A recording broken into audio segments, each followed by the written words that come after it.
Jesu Kristu inkosi. uJesu Kristu uyinkosi. uJesu Kristu inkosi. Ngibingelela ubaba uNtsimande noma abafundisi bonke abazalwane bonke egameni elihle lokuphila uJesu Kristu. uJesu Kristu inkosi. Ube phambi kwenu uNtomzonke wakamnikazi eHilton College Pietermaritzburg. Ngifumana umusa ngathola ithuba lokugcina empilweni. Manje ngiliphathisa okweqanda nanango kwezikhali zamantombi. Ngichaza ukuthini, ngike ngasindiswa before kwaku-2010 ngawa ngabuyela esonweni.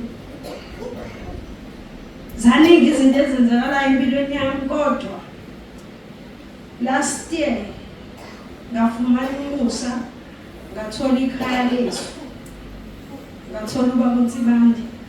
Engikuthandile kakhulu ngekhaya lethu, ikhaya lethu yonke into iphuma ezweni. Ngoba uthe mengifaka ubaba uNtsimande ekhaya lethu, ngathi baba ngiyabuza ukufakaza, abazalwane bayafakaza. Ngicela ungifundise nami ukuthi umuntu wesifazane ugqoka kanjani. Wanginika ubaba uNtsimande ijumayela. Ngikhumbula kahle imali engangiyihole ngaleyo nyanga ngaya etolo. Ngakithi mangibe esifubweni ngithi udumo uNkulunkulu uyalithola lokho engigqokile. Ngiphendwe ngibuka esifubweni. Ngithi Nkosi Jesu ngisize. Angifuni ukudlala ngale ithuba eliyithuba lokugcina engilinikile. Ngimkhonza uNkulunkulu nginokuthukela, ngiyasaba ukufa, ngiye emgodini ongenamkhawulo. Ngiyasaba ukufa ngesihogweni uma kuwukuthi angizuficwa isikhathi sokuhlithwa kwebandla kaNkulunkulu. Ngiyamthanda uNkulunkulu ngendlela emangalisayo. Athi umama uNtsimande ngelinye ilanga enkonzweni yomama yangoLwesine athi udla kangaki ngelanga. Ngibala ngidla kathathu. Athi lokhu kukamoya bona. Manje I'm trying by all means ukuthi nasezwini ngithi ngidla ngibe ngilunguza.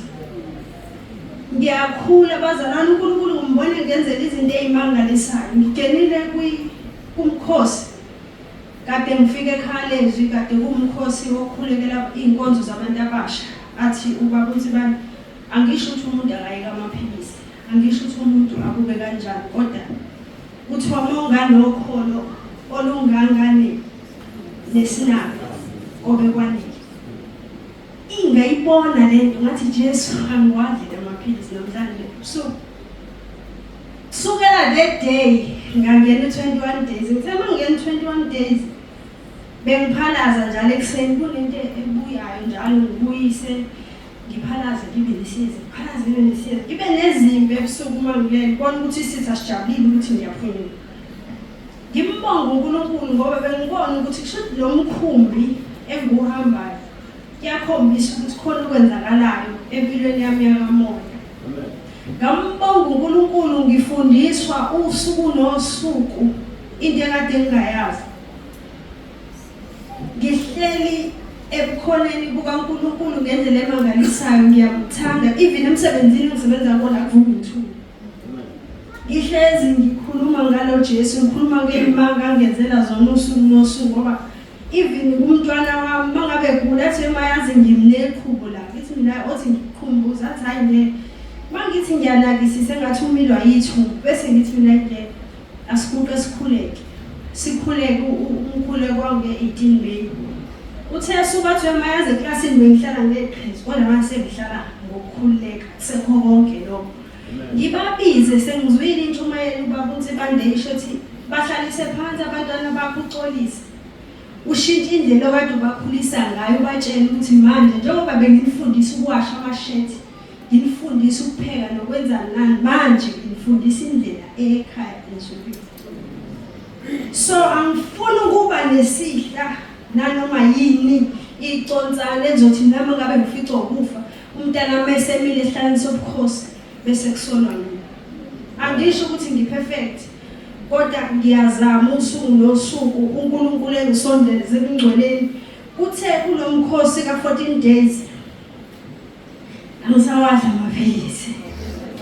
ngehla emzimbeni bazalwane u21 benguyilo muntu ophila impilo yamanga bengiphuza amaphilisi okuthi ngikhuluphale ngithanda ukusidudla ngikrima ngenza zonke izinto usathane sengifundisa ukulungisa amashiya ubuka ngibona ukuthi benginjani mangabuka ifoni yami itho isitha ngendlela kade sesingisebenzisile ngayo kodwa umuse ngufumene bazalwane ngiyambonga uNkulunkulu akuvumi ngithule khona ngelinye ilanga sengibonile sesiqeda manje kuthe ngelinye ilanga ngiyafika ngibona ukuthi icathulo ezinde uNkulunkulu akafuni ngishisa ngithema ngishisile ngathi kodwa bengingakalizwi izwi khumbula ngithe yonke into lekhaya ngithola ngayishisa ngathula ngithema ngivuka ekseni ngitshela ukholi kwami ngithi mina hayibo yabo ifoni yami ngivezela uIsaiah chapter 3 ukuthi